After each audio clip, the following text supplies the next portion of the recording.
Ladies and gentlemen, please welcome Crosby Kemper and Edgar Snow.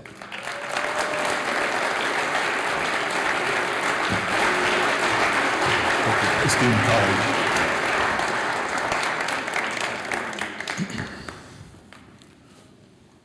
I 不会说中国话. I just said I don't speak Chinese. But we will speak to Edgar Snow, who spoke Chinese and spoke to the Chinese. I want you to come back with me now in your imaginations to China in 1936. Failed revolutions in China. Sun Yatsen recently died. The fight against imperialism, particularly Japanese imperialism, seeming to be in failure as the Japanese have taken large parts of northeast China, Manchuria, Manchukuo. Shanghai, the international settlement dominated by foreign concessions, Chinese arrested and executed without any sense of justice. Chiang Kai-shek and the Kuomintang trying to be the successors to Sun Yatsen, leaders of the revolution, had once been allied with the Chinese Communist Party, but now chasing the Chinese Communist Party from southern China, its bases in southern China, across China to the northwest. There's still warlords or generals who themselves have independent control, like young Marshal Chang. And into that mix, a mix that the rest of the world simply doesn't understand at this stage, into that mix comes the Marco Polo of the 20th century. Edgar Snow, Kansas City boy, who's in the search for Mao Zedong, who becomes the author of Red Star Over China, the best book and the best-selling book ever written about China. And he was the man who found Mao and interviewed Mao. Not only the first interview with Mao, but the last interview with Mao. Ladies and gentlemen, the man who found Mao Zedong, Edgar Snow of Kansas City.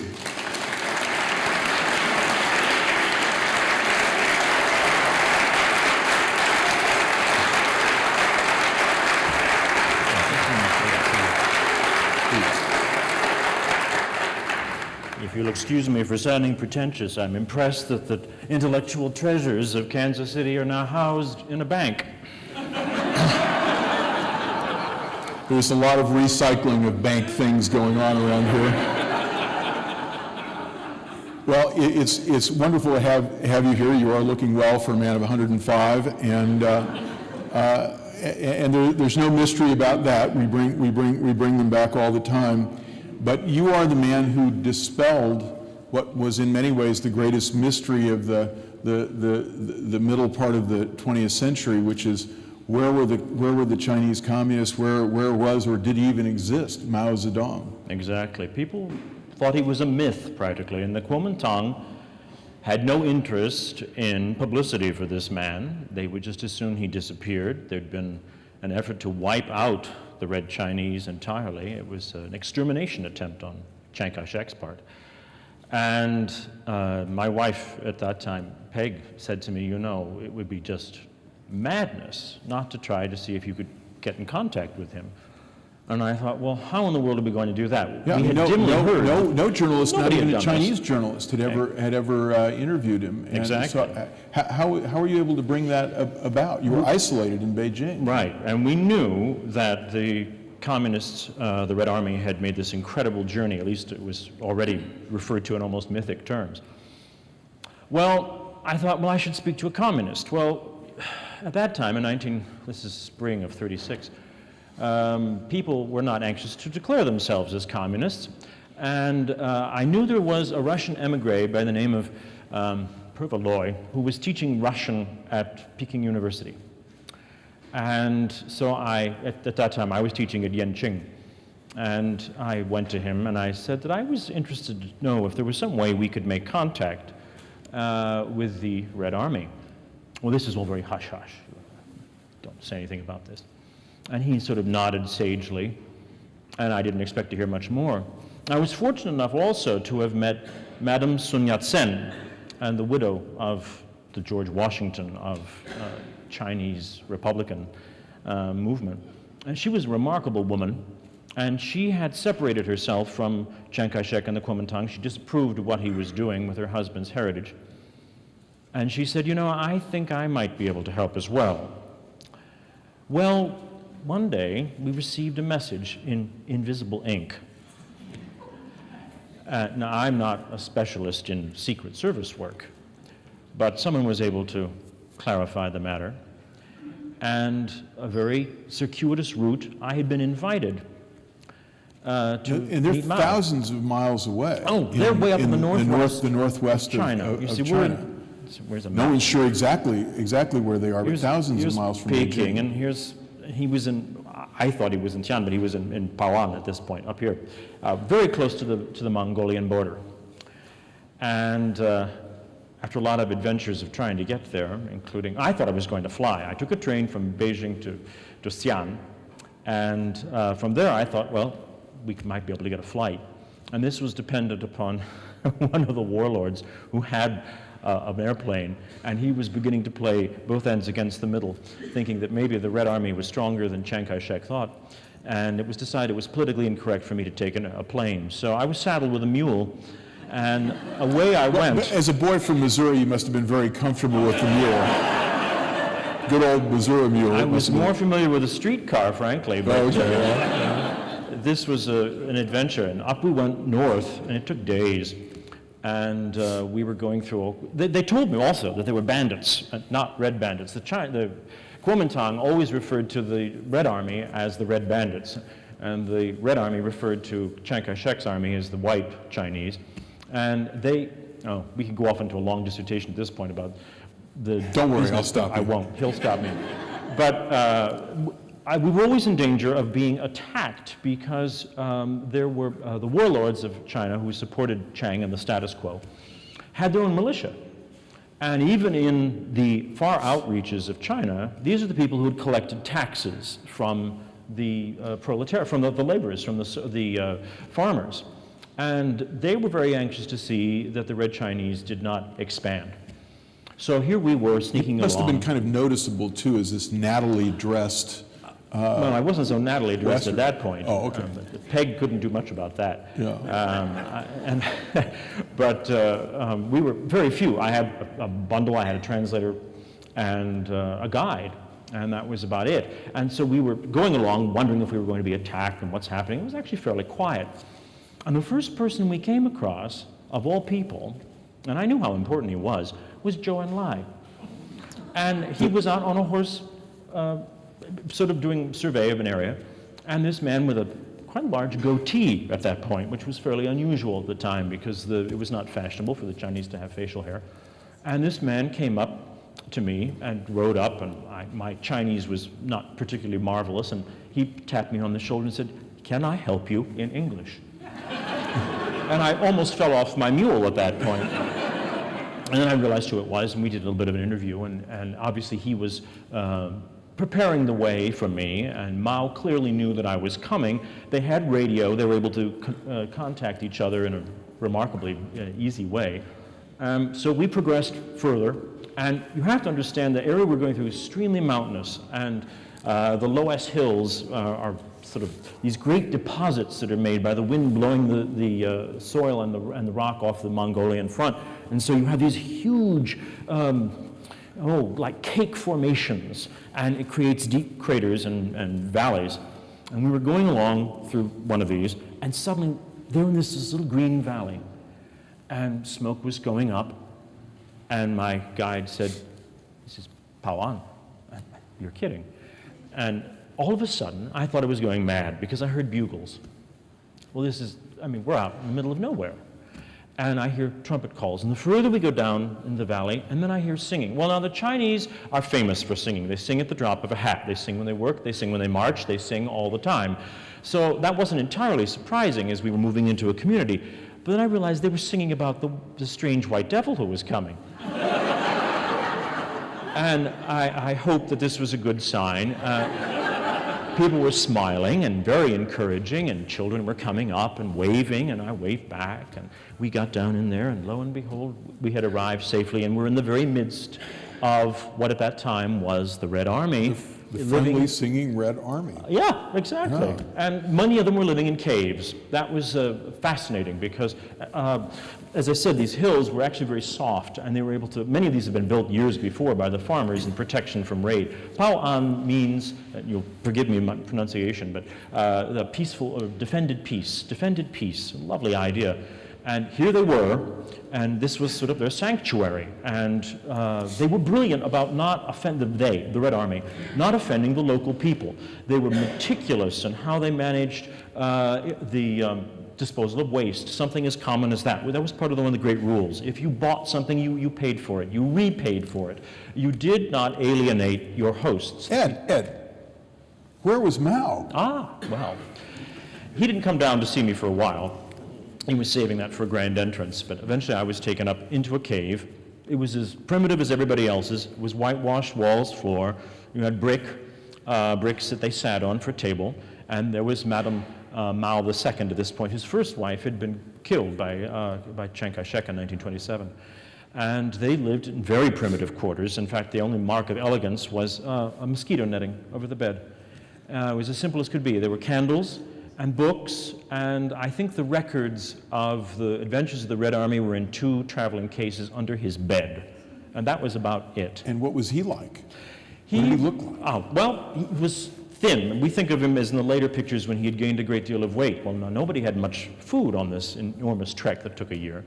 He was taller than many of the others. His hair was longer, which we don't think of either at that time. He didn't give a damn about his looks. He wore very simple cotton clothes. He could have been dressed up like some sort of operetta general, and he was as unpretentious as could be. So unpretentious. Sometimes he took off his pants in your presence. Is that right? You read that story. Well, the first time we were talking, I was taking down some history, and he rolled down the edge and he began to look for lice. Now, you have to understand that we're out there in the country, and sanitation levels, although they were doing their best to control them, there were bed bugs and lice and mosquitoes. In fact, I wrote to my father and said I could send you back an etymological diary of what's been going on out here. And he was quite unpretentious about it, and it was very hot. It was the summer, and so, you're exactly right, sitting in the cave. He just took off his trousers and continued to look at a map that Ling Piao was talking about some of their adventures, and he was correcting dates and positions and so forth, completely unconcerned about it. Nobody else paid any attention, so therefore neither did I. And I kept thinking to myself, imagine Mussolini suddenly dropping his pants in front of him. Oh my God. So. Now, you mentioned the singing and whatnot. Did Mao have a favorite song? Oh, he did.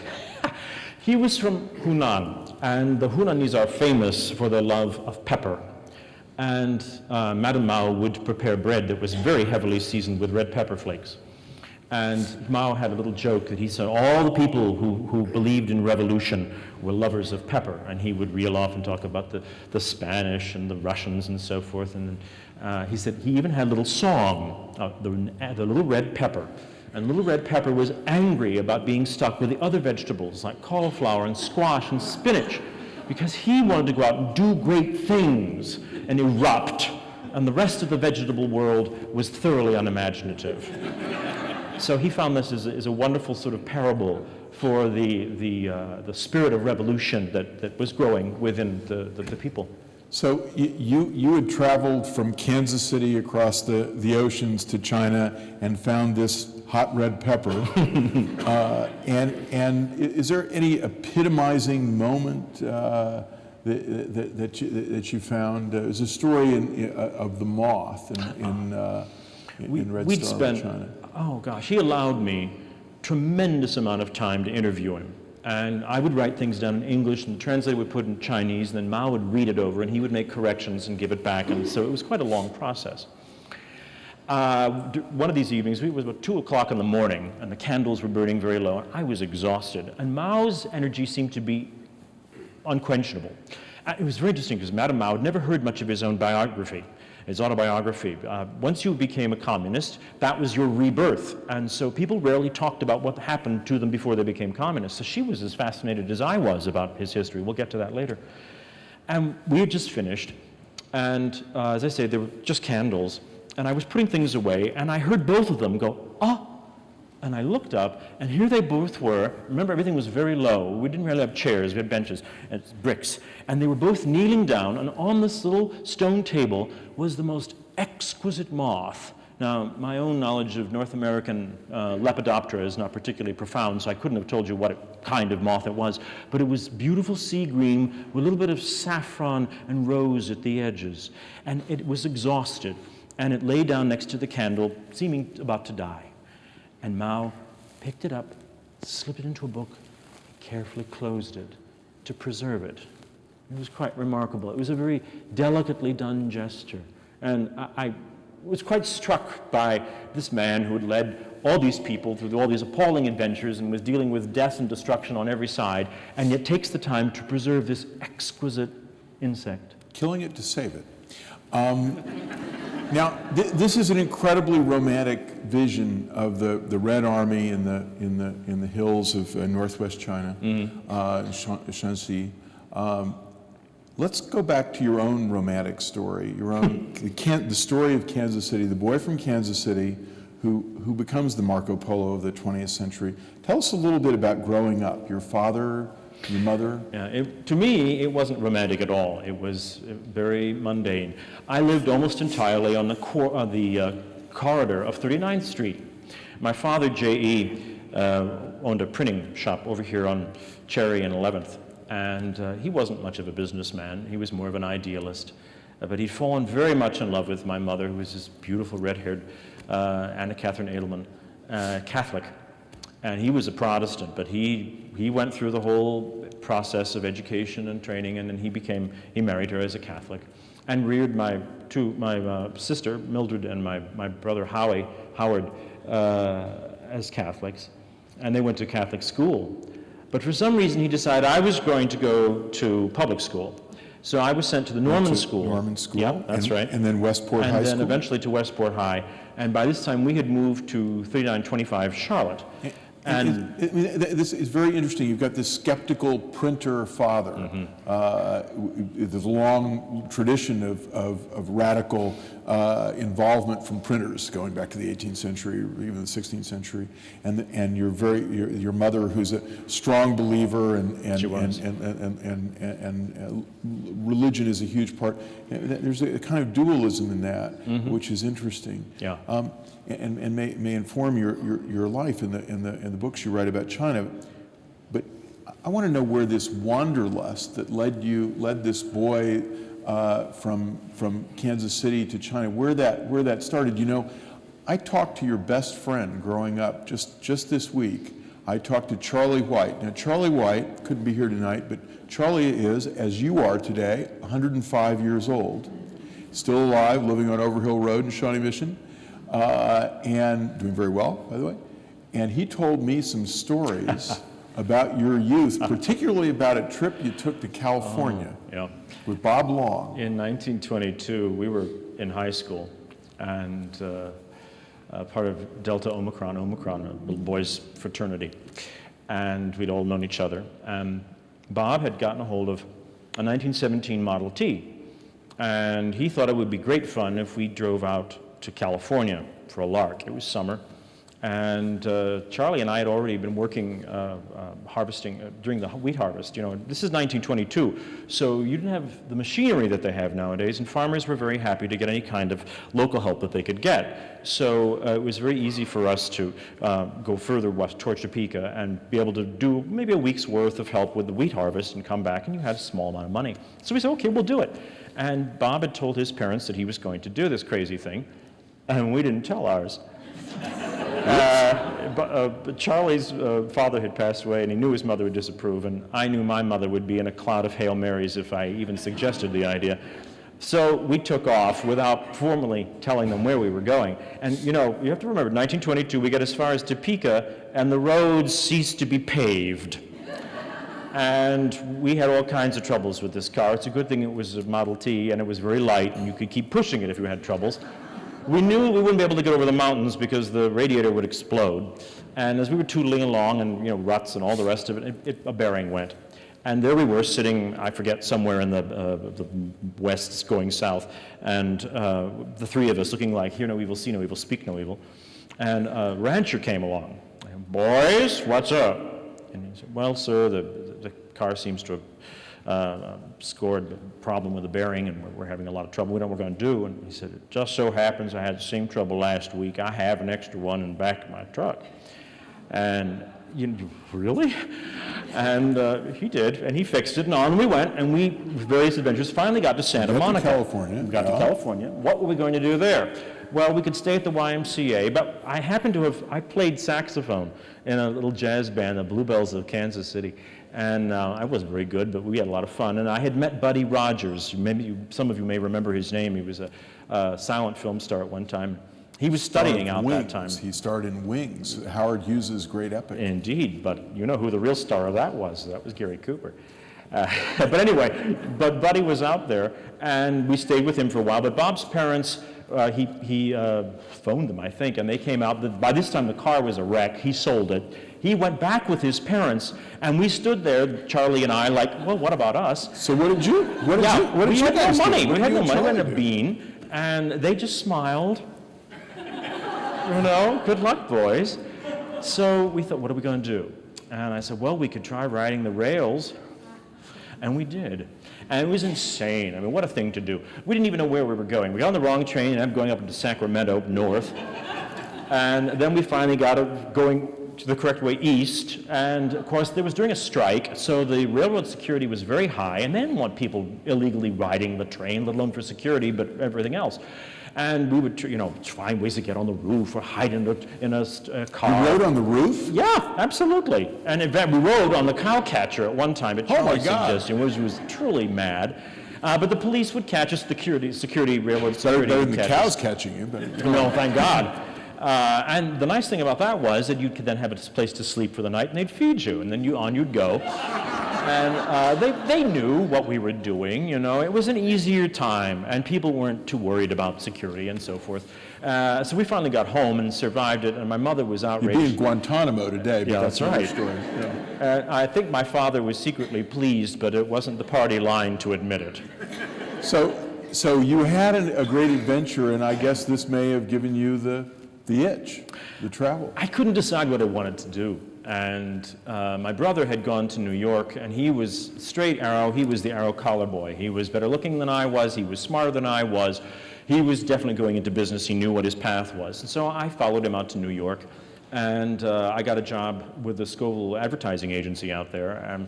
I didn't particularly enjoy it, but it was making a little money. He had an apartment, Howard, on 55th Street. We were meeting some fun people. Buddy Rogers, again, was out there. Betty Davis showed up, although she was nobody at that point. And we were having a fun time. And then Mom said, you know, shouldn't you be doing something more constructive? And I thought, well, I could go back and enroll in Journalism. the journalism school of Missouri. But do I really want to do this? I don't know. Because as Mr. Kemper said, my feet were very itchy. I wanted to move. So I went back for a year, and Mom and Dad helped pay for a year at the journalism school, and I did all right. I was no great shakes as a student, but I did make friends with the dean there, Walter Williams. Dean of the University of Missouri Journalism School, became president of the University of Missouri, but had a big impact not only in your life, but on the life of many. A lot of others. And it was fortunate that he liked me, even though I didn't even finish a degree there. Went back to New York, and finally I went back to the advertising agency. They refused me a raise at one point. I could never show up on time. I'm still that way. And it's a wonder I'm here. You did show up tonight. Got to it first. So I thought, I want to go around the world. Let's go around the world. So how did you get around the world? Well, this is again by 1927, 28, and I played a little bit on the stock market, made a little bit of money, not much, and I hired on to the SS Radnor as what was euphemistically called a deck boy, which sounds like I was serving Mai Tais, but in fact I was sanding the woodwork and painting it. So I was a work effort, you know, and we went through the Panama Canal, and that took me as far as Honolulu, and there was a fellow on board there from Kansas City that my parents knew, named Alvin Jocelyn, and he was out there having fun too. So I remember we're 22, 23, and we get to Honolulu, and it's fun, and I had some contacts that I had made through the dean, and I wrote back a little piece. Yes, I did. Hula Land. It was high on romance and low on realism, is the best way to put it. It was pretty purple, it was pretty dreadful, but I got picked up by Harper's, and they sent me a check for $300. In the meantime, we had been selling pineapple for the American Pineapple Company to make a little cash. And Alvin decided that he was going to go back to Kansas City, but I wanted to go east. So, or west, rather, back to Japan. And so there was a Japanese liner, the Shinyo Maru SS, and there was a fellow that I'd made friends with named Dan Crabb, and he had a berth, and I was pretty sure I was going to get one. And it turned out the ship was completely sold out, and I was disgusted. So instead of sensibly waiting until there was another one, I said to Dan, well, what if I just stayed in your cabin? And he, crazy person that he was, said, oh, that's a great idea. So I did. I came on board as his guest, stayed in his cabin during the all-call, all-back to shore. No question about Guantanamo for this guy today. Yeah. And all you had to do, you paid off the cabin boy because, of course, he knew I was there. But I couldn't go and eat in the main dining room, so Dan would order ham and eggs for breakfast, and I lived on ham and eggs for about the 10 days it took to get to Yokohama. And then the question was, how do I get off? Because I had an American visa, but I didn't have a landing visa, and of course I wasn't on the ship register. Well, Dan had made some friends with some British journalists, here's journalism again, pointing the way, and they said, it's very simple, Mr. Snow, what you do is, we will give you some papers, and we'll give you a press badge, and when you approach the customs desk, you simply wave your papers in a knowing way, and loudly say, Japanese Times, and they won't ask you for a visa, because we didn't have to have, the press didn't have to have one. And I thought, this'll never work. I mean, I have visions of Japanese prison. Lo and behold, I did what they told me, went down, and I wasn't stopped. So Dan and I went on into Japan. He was showing me the sights. He'd been there before. We were in a hotel, and a Japanese detective showed up. And I had registered as a journalist. And at this time, remember this 28, they're already beginning to expand their own imperial point of view, and they're very concerned about any kind of representation that's going to be done for them in the press. So they asked me who I was and how I got there, and I said, well, it was on the Shinyu Maru. Oh, Lord, what do they do if they go back and check the passenger list? I won't be on it. So we hastily moved out from Tokyo, and Dan took me down the coast, and I managed to borrow some money from him, and I got on a ship and got me to Shanghai. Okay, and my now life Shanghai. changed. Finally, we're in China. Finally. Okay. Sorry. Foreign correspondents, you know how they are. Okay, so you're in China, and there's this Missouri mafia. I mean, Dean Walter Williams, future president of the University of Missouri, has given you the letter of reference that's the open sesame, if you'll pardon the expression, to foreign correspondents in the East. It is said that people in the Far East have come to ask all American journalists in this part of the world, what year did you graduate from the University of Missouri? Now, is this true? There was a crazy man named Tom Maillard, who was also a graduate of the Missouri School of Journalism. And he had come out as early as the Boxer Rebellion, which was 1900, and he was very pro-Chinese and very anti-imperialism. And you have to understand that along the coast, there were trade ports, and the imperial countries of England, particularly in France, and before World War I, Germany, and even Portugal and Holland, had huge control over these ports and had worked out the most appallingly unequal, unfair trade agreements with the Manchu, and then eventually they maintained these powers with China. So they were making all this money in the trade import-export business, and the Chinese were making very little off it at all. And consequently, there was a big influx of European and American peoples on the coast, particularly in Shanghai. And what goes with big influx of Chinese-speaking people? Entertainment. Well, that went along with the trade in opium, prostitution, and gambling. And that's what Shanghai was famous for. Is that why all the Missourians ended up there? Of course it was. They knew what a good time was all about. Yeah. Maillard actually went into Sun Yatsen's government. He was very anxious to support Dr. Sun's nationalism approach. And he sold his little weekly, which he called under his own name, to a brilliant guy named J.B. Powell. And Powell and I didn't always agree on politics. Another University of Missouri journalism graduate. And I came on board with this letter from Williams. And he initially gave me a job doing some publicity for them and advertising. They were understaffed, and he had a library that was from the top of his office all the way down and filled a wall of more information on China, about which I knew pitifully little, and couldn't speak the language. And so he would go off on various explorations and doing correspondent work and material for the paper, for the Chinese Weekly Review, as it was called. And I was stuck there and trying to cover things. And he eventually thought, well, this kid doesn't seem to be too stupid. Let's send him off on this northern Chinese rail, because the Chiang Kai-shek's government was very concerned that the Japanese were interfering with the rail system up toward the Manchurian border. And indeed they were. So they sent little dumb me, and I rode the northern train line.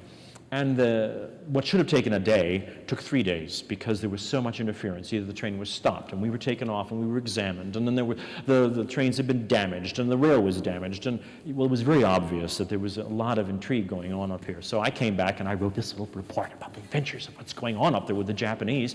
And Powell thought, oh, that's good. I'm glad that shows some signs of intelligence. And he encouraged me to go up to what was then called Inner Mongolia, where there was the dreadful famine of 1929 going on. And I had come from Kansas City. People, of course there was hunger, but it was the 20s and people were fed. I had never seen anything like what I saw when I went up there. It was appalling. And the scales fell from my eyes. I had never seen true poverty before. And no other correspondent had done this. They were all happy with the glamour of the Orient in Shanghai. Exactly. So you were the first to really report on this. Right. 3 million people died in the famine. Exactly. And the government was doing nothing. It was appalling. They felt overwhelmed. What could they do?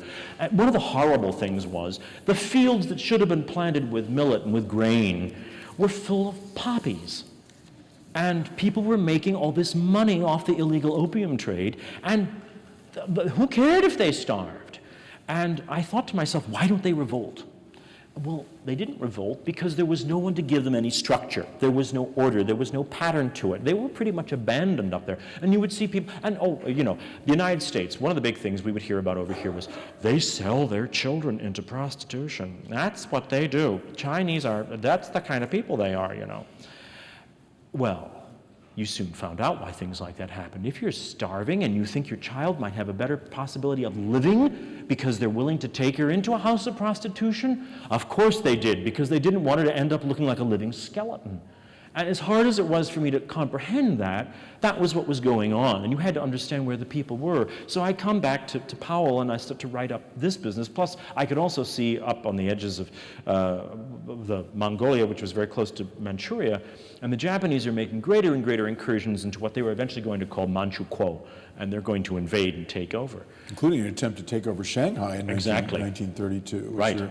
So you have this contrast of the country club atmosphere of Shanghai, the international settlement where they're using the prostitutes and abusing the prostitutes, and this incredible thing which you're the first to see. And you go to see Madame Sun. Mm-hmm. You write a famous piece for H.L. Mencken's American Mercury, right. And you're beginning to. China is divided between the supporters of the Kuomintang, the Chiang Kai-shek trying to carry on Sun Yat-sen's legacy, but then there are other forces. There are these other forces.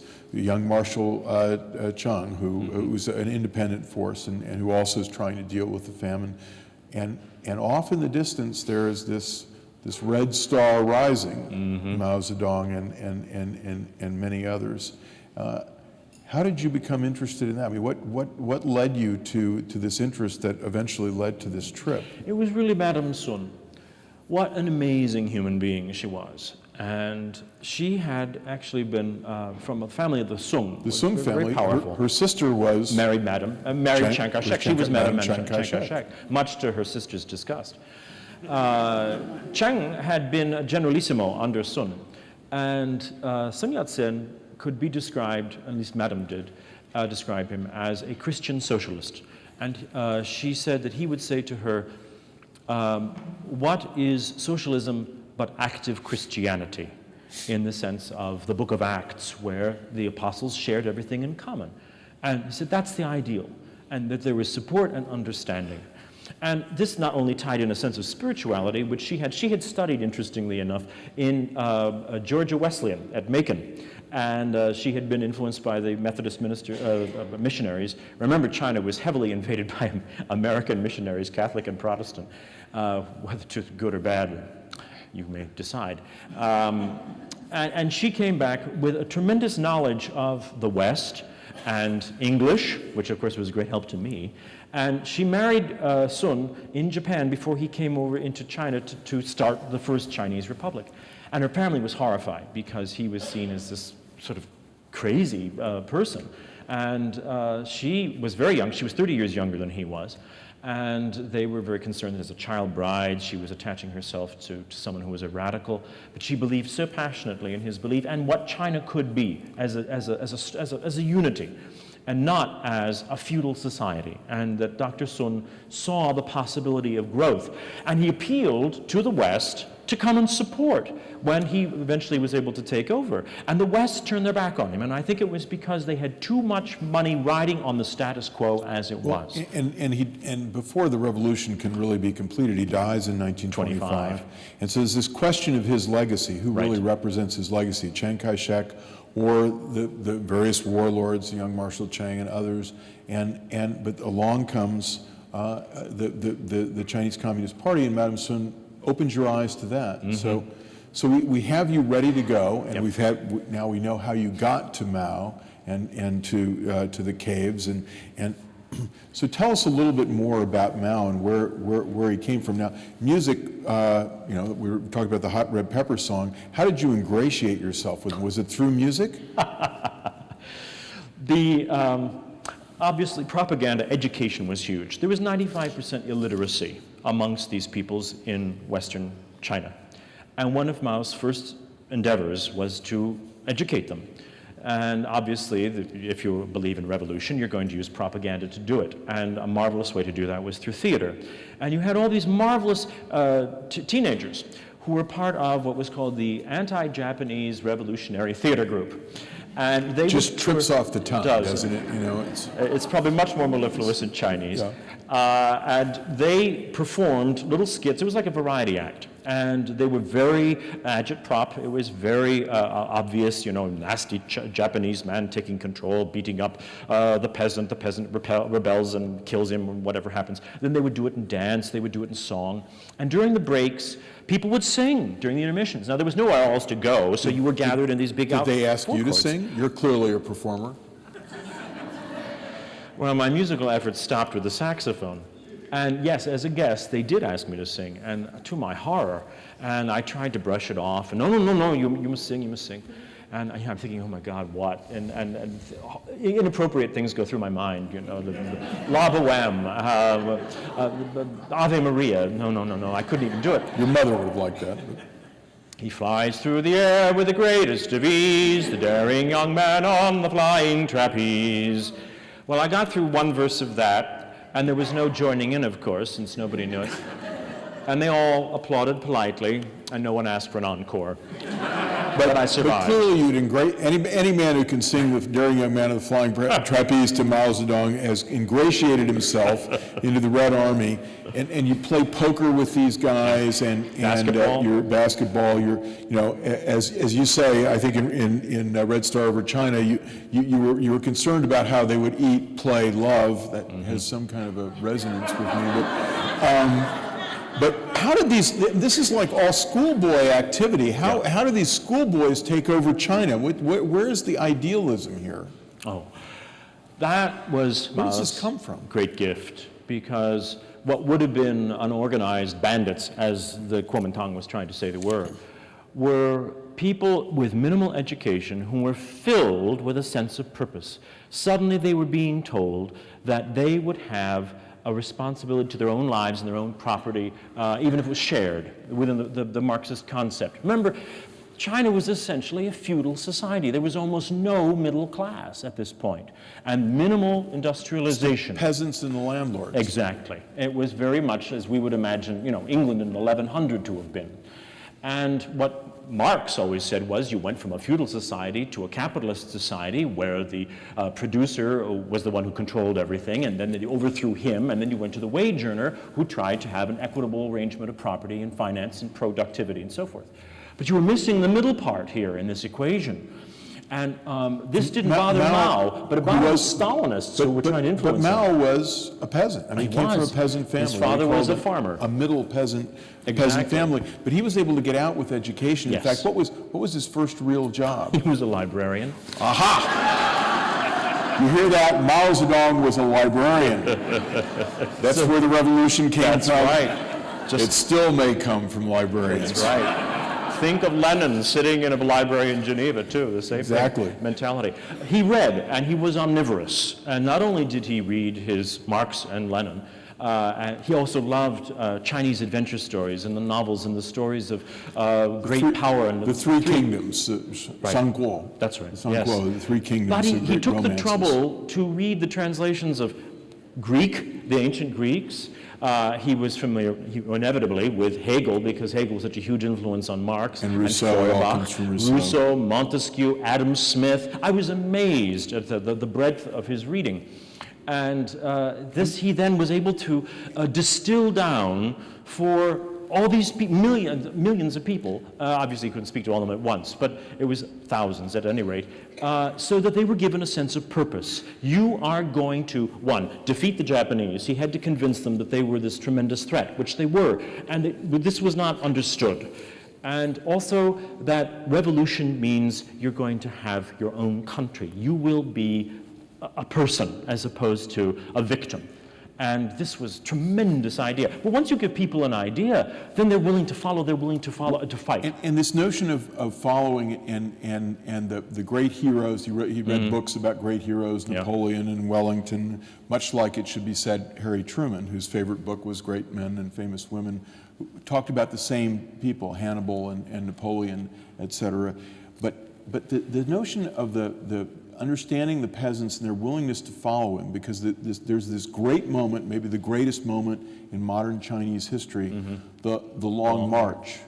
Exactly. And Mao leads, and tell us about this, because you're the first one to tell the story, Red Star over China. The centerpiece of the book is the story of the Long March. That's right. Please remember, I wasn't there for the Long March. The Long March was 34 to 35. It took them a year.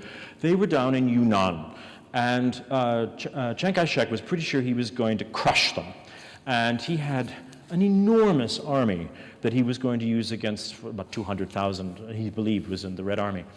And they were fast. Versus his 900,000. Right, 900,000 he had against the much smaller Red Army.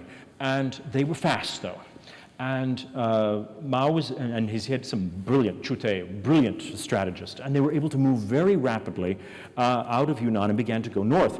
Well, the first thing they had to do was cross the Yangtze.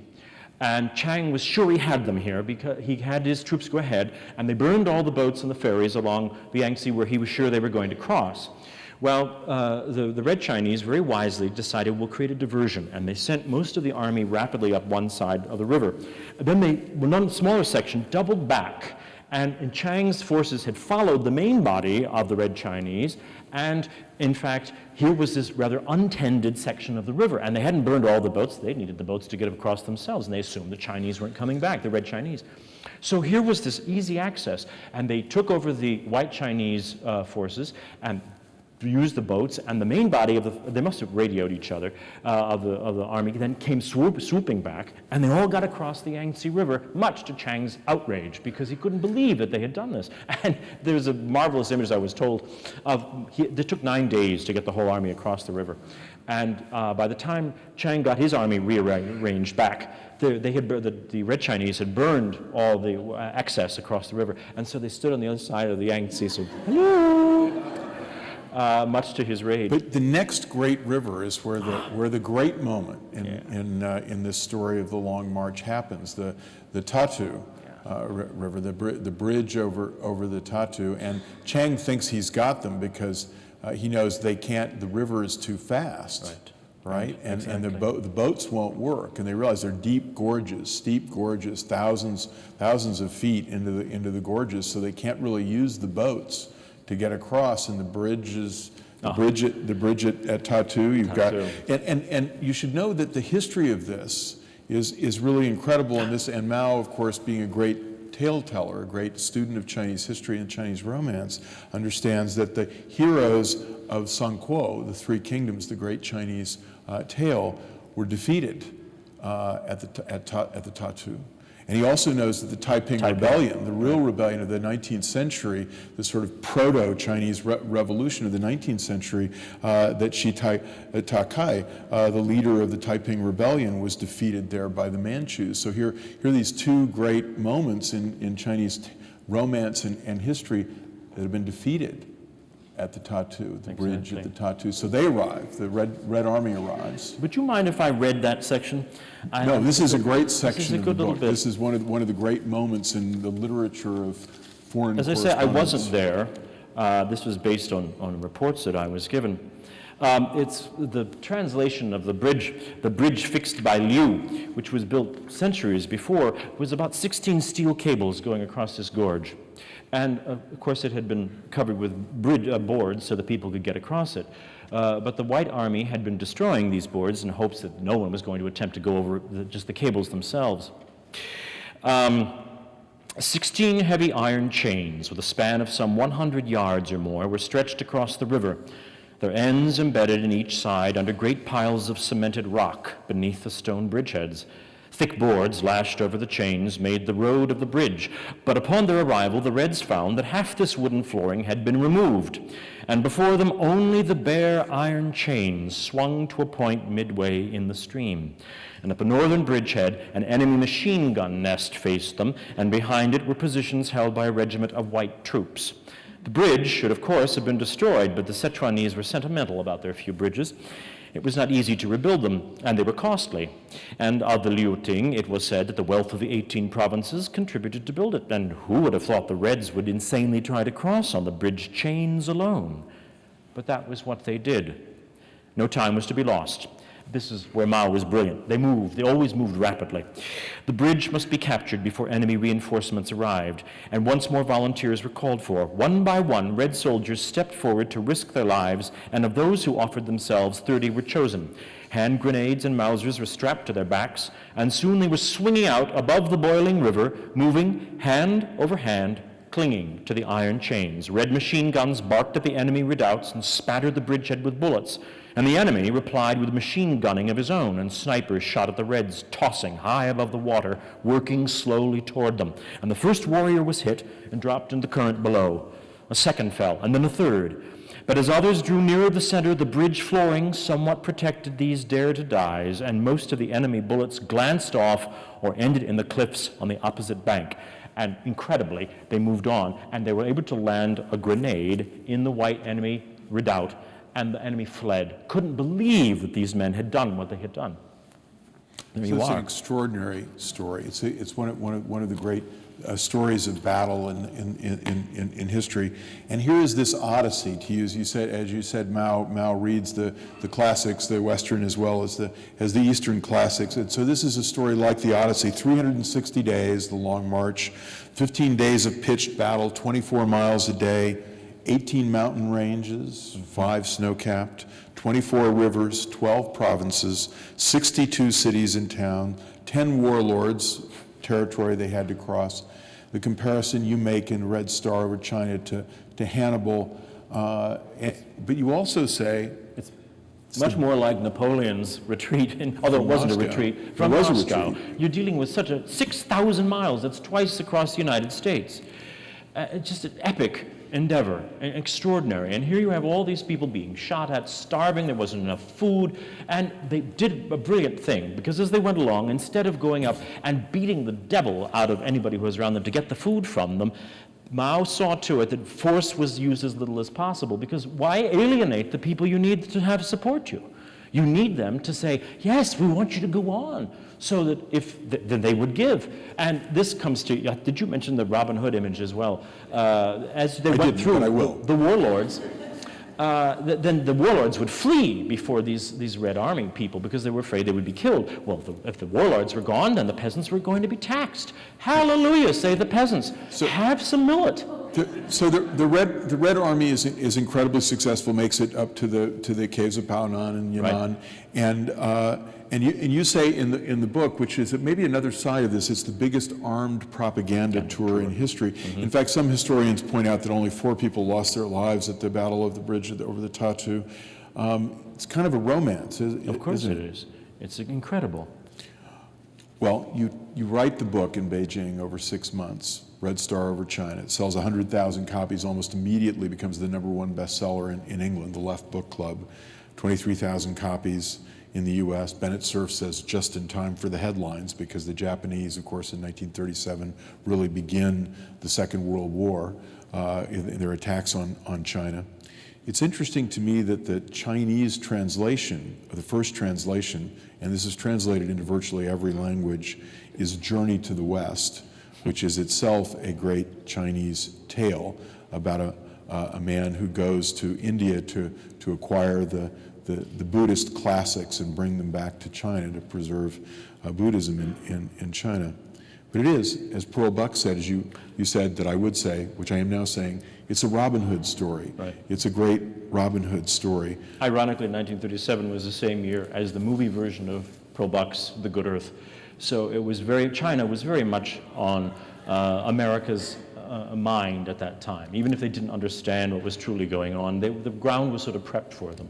So I want to know a little bit more about, I mean, it wasn't only China that you covered. This is the great moment in your life, Red Star over China. It's a great book still in print, but there's much more to your career than that too. You went to the Philippines, you went to India. In India you met Gandhi just at the moment he was becoming a true power in and I didn't understand Gandhi. I was baffled by his combination of spirituality and political pragmatism. And I understood his wanting freedom for the Indians against British imperialism, but I also knew that the Japanese were a major threat, and by now it's getting worse and worse and worse. And I thought, you better stick with the enemy you've got and let them help you defend yourselves against the Japanese. And he didn't necessarily feel that way. And his feeling was we must get England out of India at all costs. And Nehru, who I found much more pragmatic and I could understand him somehow better, made more sense to me. And he was like, oh, we will have to modify our position, and then once the war is over, then we will see where we are. But Nehru was a very modern man, and he thought that Gandhi, with his campaign over salt and the homespun sort of a retro industry idea, was what was retro, was something from the 19th century or even earlier. Impractical. And it's interesting that you, during the Second World War, and your wife Peg led a campaign in China to establish precisely those kind of homespun industries. That's called right. Indusco. Indusco, which Chinese Industrial Cooperative, and it was something we could actually do. Here the Japanese were making greater and greater inroads into China. Chiang was struggling. Mao was still sort of stuck up, although they were beginning to have a rapprochement. They realized if they didn't work together, they probably would be wiped up by the Japanese. And Madame Sun, again, came to mind. And I was talking with a wonderful New Zealand fellow named Rui Ali, who had come to China as an inspector of factories and then ended up living there and becoming fascinated with China. And she said, what would work would be some sort of cooperatives developed in China outside of the battle area. And she was also creating the Chinese Defense League. And so Rui was very dynamic about this, and they said, now your book is a success. You need to go out and raise money for this. And I said, well, I'll try. And there are Americans who are helping you. Right, exactly. Evans Carlson. Oh, marvelous. He was we could do a whole section on Carlson and Stilwell, too, because they were aware of what our responsibility could be to supporting China. But the Chiang Kai-shek's regime wasn't interested. Probably because the idea came from Madame Sun. So fortunately, a new British ambassador by the name of Archibald Clark Carr arrived, and he was very persuasive. And he went to Madame Chiang, Madame Sun's sister, and talked her into this. And she finally at least got the government to give a rubber stamp for Indusco. And that became the focus of much of my life, from 38 well into World War II. And Peg and I spent a lot of time trying to raise money for the development of these cooperatives. And including going to President Roosevelt. You went to President Roosevelt to enlist his help. His family had traded with China historically, and he had great interest, but no money. Exactly. It was 41, and he was, and this is before the Japanese bombed Pearl Harbor, and he was in a political bind because the nation was very isolationist. This is the United States.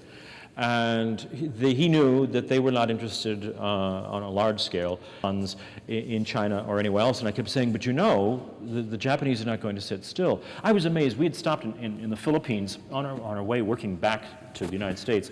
And MacArthur was the military advisor there in the Philippines at that point. Remember, we hadn't been invaded yet. And I said, what happens if the Japanese do? And he said, we can hold them off. And I said, are you sure? And he said, they would never attack while we're here in the Philippines. So the whole American mentality was just denial that this was ever going to happen. And I was sort of wringing my hands because I had seen what they'd been doing in China. And I said, this is not good. Well, FDR, of course, thought things could change. But his hands were tied until the invasion. And he had said, get Chiang to write to me, tell me what's going on. So he was at least open for information. How much he really would have done, I really don't know in many ways. Well, and the war breaks out, and so it changes your life. You have to exit China, and you become, as the great foreign correspondent for the Saturday Evening Post, New York Herald Tribune, et cetera, you're sent to Russia, and you see the Battle of Stalingrad and work with the correspondents there, as a foreign correspondent, you're writing books about what should be done at the end of the war. You go and visit Roosevelt again and talk about how to encourage the American-Russian cooperation. The collapse of colonialism. I kept saying, when the war comes, all these countries that are colonized by the West are going to demand their freedom, and there's got to be a plan. There's got to be some sort of sense of how are we going to incorporate economy, support, a Marshall Plan for Asia. And nobody wanted to hear that. And your whole life as a foreign correspondent, you're writing for the Saturday Evening Post, Foreign Affairs, all the great magazines, the leading foreign correspondent. But for a long time, you're isolated from China. Indeed, China is isolated from the world. The Korean War happens. Right. No Westerners come to China in the 50s virtually, and you continue to try to get back. You have had this relationship with Zhou Enlai, with Mao. And finally, in 1960, you get back at the time of the Great Leap Forward, the 100 Flowers campaign, Let 100 Flowers Bloom, criticism of Mao, which actually didn't turn out too well for those who criticized him. But and so you interview Mao again. There's another conversation with Mao. And they finally let me back in again, and they let me know that this is not a sign that there's a thaw. That I was a guest because I had a previous relationship with these men. I even helped Zhou Enlai's wife she'd been in Beijing in the 30s with tuberculosis, and get her over to the red side, protected from the invasion. So they were happy to let me come as an individual, but my appearance did not mean that there was going to be a great flow of journalists coming into China. And there was a lot of political unrest because this Great Leap Forward that Mr. Kemper referred to had not been the greatest of successes. How much, I did not really know. You traveled through the country, though. They really were fairly free about letting me go about. And they even said, well, you can go and see some of the poor areas. There had been terrible famine, 58, 59, 60. And much of this, yes, they blamed on the weather had been very bad, but there had been a political attempt to push the whole agrarian structure into communes more swiftly than the people were ready. Collectivization. Movement. And there was very bad agrarian practice involved. Topsoil was eroded in massive quantities. People started to die. There was confusion, and much of this I did not know. You didn't in your book, the other side of the river. Right. China Now. Yeah. Right. You talked about this, and you didn't see what historians now say might have been the greatest man-made famine in history. 45 million people. 45. 45 is what they say today, and so you came to be for the first time seriously criticized. You'd survived the Cold War era pretty well, never being called before HUAC or the McCarthy committees. You had great friends, and I was fired from the Saturday Evening Post. It was far too conservative, and they were going to, Ben Higgs, who was the editor, was very, very supportive of me, and in the teeth of all kinds of conflict with his board, who wanted this wretched radical silenced, and finally they did. And I was very frustrating for me at the time because... You had friends, Henry Luce remained a friend, and even when the criticism of the other side of China came out, you got a letter of praise from Ed Sullivan. Well, and so that is an episode, and you go back to China again in the mid-'60s, right. Just before the Cultural Revolution. But then it's interesting that the last you had the first interview with Mao Zedong. You also had the last interview with Mao Zedong in 1970, as the Cultural Revolution is peaking, and all that is going on, and maybe the beginning of some doubts about the wisdom of certain parts of Mao's program. Tell us a little bit about that last conversation with Mao. I had been invited over. This was going to be the 21st anniversary of the founding of the People's Republic of China, and there was an enormous demonstration in Tiananmen Square. And Lois and I had divorced Peg, and I was married to Lois Wheeler, an actress, and she was very interested in what was happening in terms of Chinese theater and how it was being used. We were invited to stand on the Tiananmen Bridge overlooking this extraordinary display. And of course, by this time, the cult of Mao was in full swing, and you had pictures of Mao everywhere, and his sayings were everywhere. And we were just a few people down from Mao himself, which was a position of great honor. And I felt someone pull on my coat. It was Joe and Lai, and he took me over, and Mao greeted me, and I greeted him, and he said, you were somewhat critical in your last book about us, and I said, yes, I was, and he said, but that's good. You need to maintain your independence of thought. Now, whether he meant this or not, I don't know. He didn't have to say it. He said to you, I think, you say, I never lie to you, and I believe you do not lie to me either. That's right. But That's you weren't so sure about that at the time. I was invited to breakfast the next day, and he did actually admit that he was concerned about the use of force in the Cultural Revolution, and quoting back the idea that a revolutionary concept needs to be one with ideas and not with a knout, not with violence. Which was a remarkable admission, because anybody else I asked who was living in China at the time about the results of the Cultural Revolution, oh, it was wonderful. It was wonderful. And it was so wonderful uniformly that I was convinced it couldn't have been, but no one wanted to talk about it because obviously it must have been very scarifying. Yeah. Even people that I knew, like Rui Ali, who was still there, they would be hesitant to talk about it. Yeah, but you knew, I mean, you heard the forced confessions at Tsinghua University, which you said was like a religious service. But the irony, Mr. Snow, is that this moment of disillusion for you also led to a message going from Mao to Richard Nixon and Henry Kissinger. Right. At the time of ping-pong diplomacy and other events, or there are other things happening that indicate maybe an opening and a need for this. The Chinese have lost their interest in the alliance with the Soviet Union, and so there's this opening. But the irony is it's Richard Nixon that the opening is. There was no love lost between us. I mean, he came to power. To his own office, riding on the wave of anti-communism in 1951. And he was very outspoken in his criticism of Red China. And I didn't think much of him, and I can remember Lois saying she thought Henry Kissinger ought to be hanged. And, but the fact was that they were tentatively putting out feelers. What the level of communication was going to be, nobody was really sure, and it was kept so secret that messages were being passed through the Romanian ambassador, and it was very, very hush-hush. And I knew very little about what was actually happening until Nixon formally came out and announced that he had accepted the invitation to go, at which point I was inundated with phone calls from the press for the first time in almost 12 years. And you go back to Switzerland, where you're living then, sort of in exile from the United States, and your health deteriorates.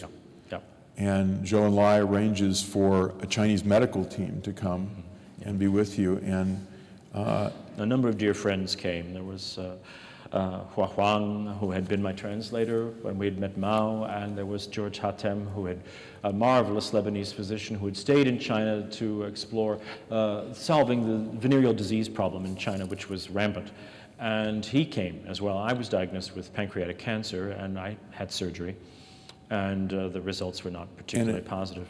A day before Richard Nixon lands in China to open China to the world and to the West, particularly in America, Edgar Snow dies. And a few years later at UMKC, at Edgar Snow Symposium, I talked to John Stuart Service, the greatest of the China hands, who had learned much of what he knew about China from Edgar Snow. And I asked him about the legacy of the China hands and of Edgar Snow. And he said to me, we got one thing right, that Mao understood the people of China and would win the Civil War, and that the Chinese Communist Party would take power. We got one thing wrong. They weren't agrarian reformers, that the dictatorship of the proletariat, the dictatorship of Mao's proletariat, would be a little different than we expected it to be. And Edgar Snow said, in one of the last things he wrote, "The conflict between my desire to write the truth as I see it and the loyalties which prevent me from writing the truth will always be a burden." So what is Edgar Snow's legacy? He said, "I wanted peace when other men did not." He was a Missouri skeptic who fell in love with a revolution. He was perhaps betrayed by that revolution, but he never wavered from his love for the Chinese people. And he was the greatest of foreign correspondents. Ladies and gentlemen, Edgar Snow.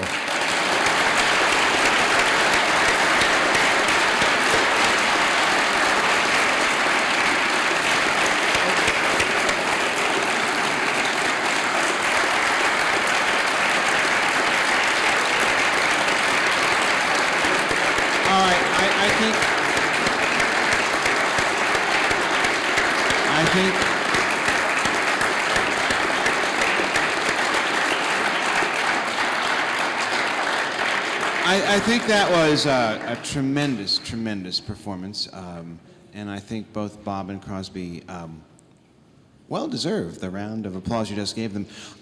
You know, it's getting close to the witching hour for us, but we do have time for about 4 questions, and I do want to point out that there's actually somebody here who, if you accumulated Edgar and Crosby's knowledge of Edgar Snow, here would be trumped about 50 times, and that's Bob Farnsworth, who's in the front row, who's written a wonderful book about Edgar Snow. So if Edgar's memory should fail him, we'll call on Bob. Okay, so really, I'm going to take one from column A, one from column B, one from column C, and one from column D. So who wants to be first? Or last? Any questions? Ambassador? Yes. Hold on. Let me give you the microphone, sir.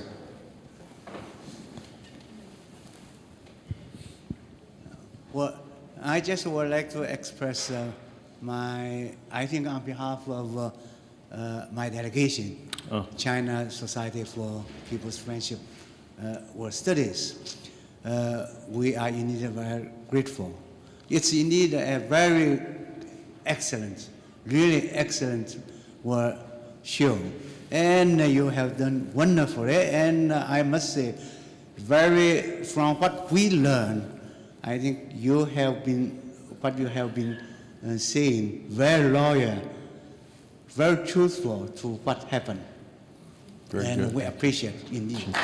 I appreciate very much. And thank you so much. As Edgar Snow was a great son of the Kansas City, but he was always a great friend of the Chinese people.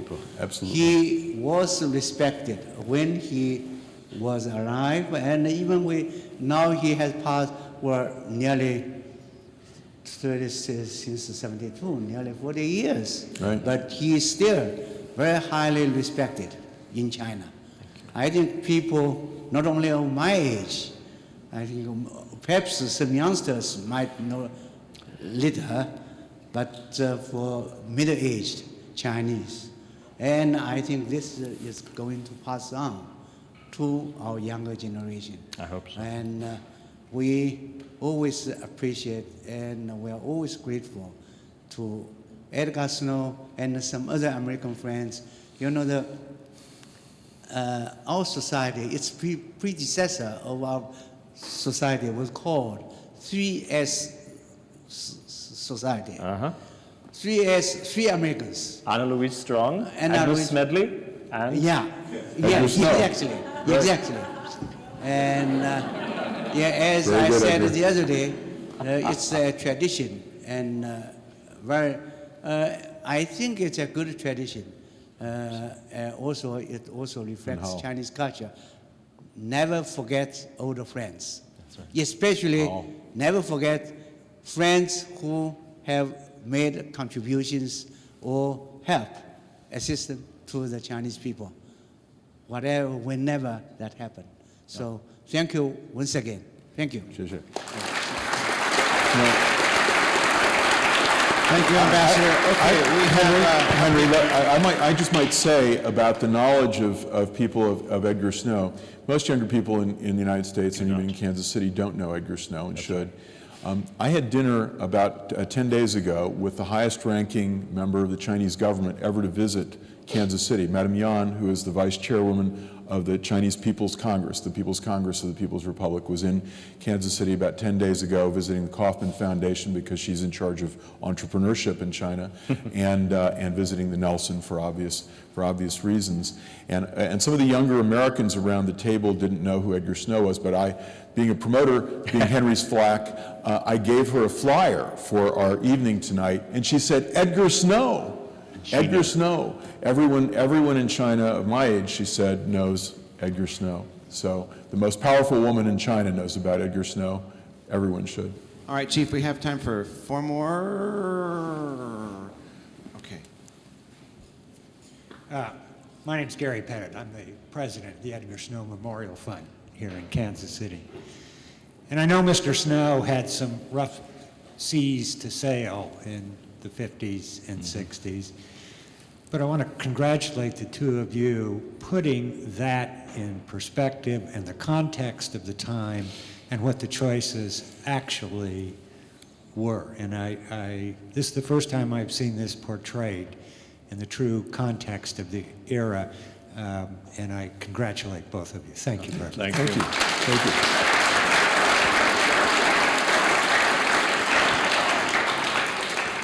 My name is Teng Ki. I'm the Dean of the Block School at the UMKC. I was interested in your understanding of Zhou Enlai, because if you look at China in modern times today, several months ago, China has exceeded Japan to become the second largest economy in the world. Right. And much of that was due to Deng Xiaoping's pragmatism. But Deng Xiaoping was, I think, 3 times being sent, thrown into jail. It was Zhou Enlai who had rescued him and brought him out and gave him a place in the society, and slowly he crept back up again. So, in some way, it was Zhou Enlai's revival in his spirit and his contribution. So, what was your His pragmatism is understanding? what struck me, and that his ability to see a very broad spectrum. Perhaps it was because he'd been an actor at one time in his life. He was remarkable. There was everyone had to absorb the revolutionary rhetoric of the time, but he was very good at seeing wide perspective, and this made him very different from many people because there was a tendency always with revolutionary to be tunnel visioned. You see one way, and that's the way you go, and that's the way your masters have told you to go. But And it wasn't Zhou Enlai, was one leader of the CCP who was actually from a Mandarin family. That's right. And he'd been educated partly in He went to France. In Paris. So I like to think we'll always have Paris. Okay. And also, it should be said that, like Edgar Snow, Zhou Enlai was the one sharp dresser among the leadership he of shaved the party. his beard, by the way, as you all know. Okay, over here, anybody? I'm trying to be truly democratic. Very good. Okay, well, I need to see 2 more hands. That's all our time is left. Oh, Bob, yeah, absolutely.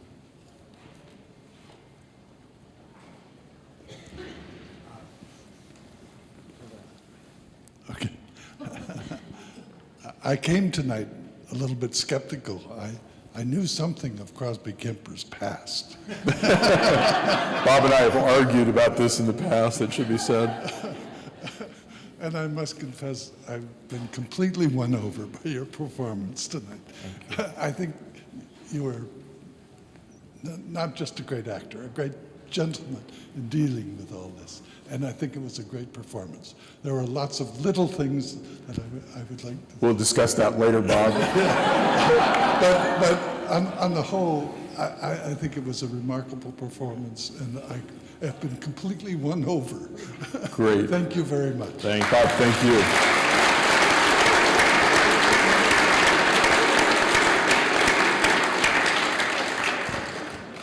Ava, we'll give the last question to you. But 3 sentences, please. Unless I'm totally wrong, Mr. Snow, it concerns your art collection, and if I'm correct, here I am beating in the dark. I went to several meetings in a building that is called, either it's pronounced diastole or diastole. It is a wonderful house on the corner of Holmes and 25th Street that was donated by Gray Diamond. Dr. Gray Diamond, yeah. And, I just found out about that. However, when I was there, I looked at, during the reception, I looked at the artworks, and I was astounded as whom they come from, and I was told it's Edgar Snow's. Is that so, or is it Dr. Diamond's? Well, they're owned by Dr. Diamond. Dr. Diamond was a friend, and that last trip to China, Gray Diamond was there, and Gray is now, I think, 95, and I'm hoping someday to be in as good a shape as he's in, or Charlie White for that matter. I got a lot to work on, but he established, he and his wife Mary established the relationship between UMKC, the great Edgar Snow archive there, and you're right, it's part of the Edgar Snow collection at Diastole. It's on the walls, and there are a number of very interesting books about Edgar Snow. Two have been written by Bob Farnsworth, and Gray Diamond's got a pamphlet-sized book that's fascinating, and he's continued his relationship with the People's Republic, and is maybe our greatest ambassador to the People's Republic. So you're right, Eva, and it's a great resource for Kansas Mr. City. Kemper, mentioning Dr. Diamond, could you set the scene of that discussion that was held in Dublin, New Hampshire, addressing? A fascinating moment. In Dublin, New Hampshire in 1946, Grenville Clark, who's Gray Diamond's father-in-law, Mary Diamond's father, Mary Clark Diamond's father, who was one of the great internationalists of the time, and he created a World Peace Through World Law conference in which the presidents of Yale and Harvard and Dartmouth and Princeton all attended, and they were talking process and diplomacy and whatnot, and Edgar Snow was there, and you said... I sat there very quietly and listened to these very important men. And I said, gentlemen, you will not have universal law or universal peace until there is universal freedom. And on that note. Let's end on that note. Okay.